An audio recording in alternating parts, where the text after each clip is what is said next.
Kris Krohn here with REI TV, and today we're going to talk about whether or not you got your hands on a good property. Like, how should you even know? Did you get a good one? Is it an okay one? Should you pull the trigger on it? There's a lot of time and effort and money and commitment that goes into making this happen. Are you really ready to marry a property for 6 months or 6 years based on whether you think it's a good idea? Well, guess what? Today we're going to teach you how to know whether you got a good idea or not.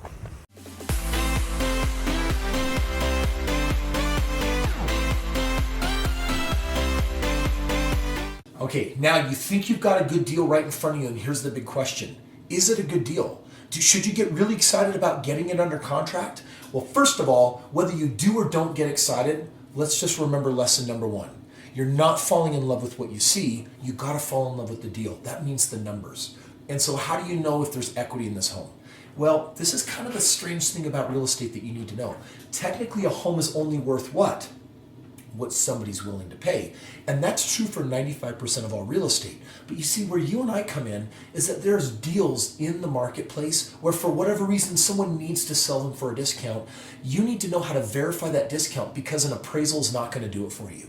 The world's not going to do it for you. A bank is going to tell you that you're buying it for what it's worth because that is what you were willing to pay. So here as investors, you and I, we've got to have something we can rely on. Here we call it a CMA, a comparable market analysis.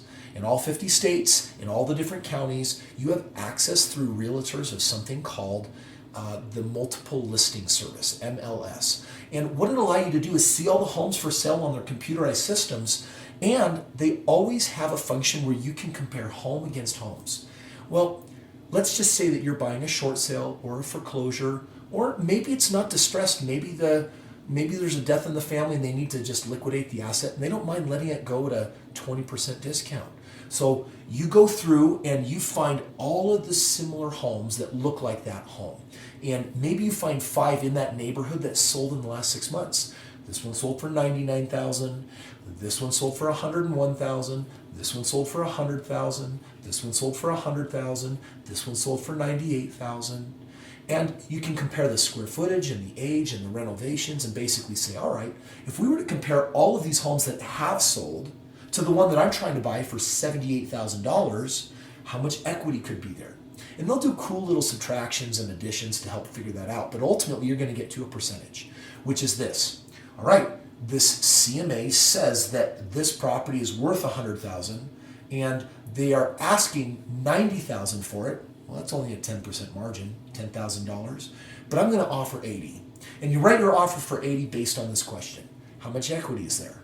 Well, 100,000 value, $80,000 offer. If you get that offer accepted, what do you got? You have a 20% margin. That's a 20% equity position. That's $20,000 in this scenario.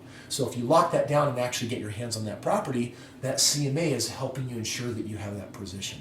And we've got a video here that actually talks about how to do a detailed analysis on a CMA because you want to make sure you don't get hosed by anyone who is manipulating the numbers intentionally or accidentally. So I just got back from Africa, and in Africa they had the big 5, right? The ones that you were trying to see on safari. Let me share with you right now the big 5 in real estate when you're doing a comparable market analysis.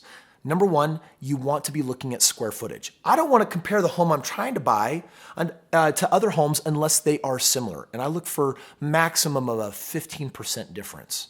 The next one, number 2, is bedrooms, and number 3 is bathrooms. I don't want to compare a 3-bedroom home to a 19-bedroom home. I want to compare a home that is as similar as possible.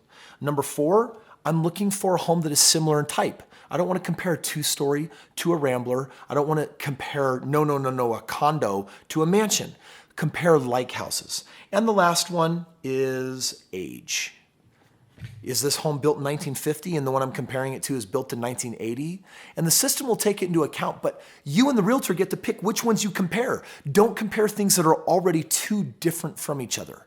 A little bonus here, by the way. If you're ever looking at a property and there are no good comparables, be very afraid. No good comparables means that when it's time to sell, if you still don't have good comparables for that type of house in that area, then it doesn't matter how much equity you think is there or you fudge the numbers to make yourself believe is there. Unless there's comparables, then you're just waiting on someone else to determine the value. And without comparables, they really don't know what that is. So be smart. Buy homogeneous real estate. Real estate is very similar to each other.